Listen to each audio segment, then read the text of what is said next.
A 670 ohm resistor is connected to a 1.5 volt battery.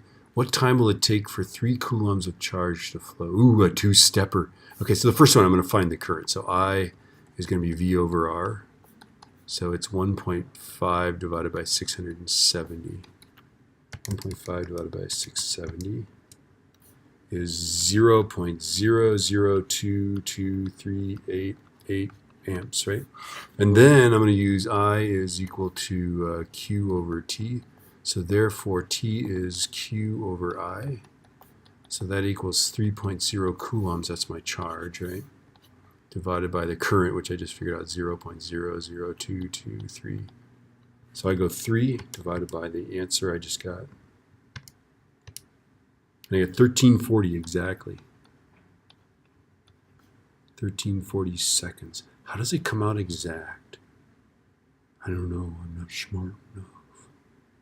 Oh, yeah. I get it. I see it. Do you see it? It's just a factor of 2 of this. Okay, I get it.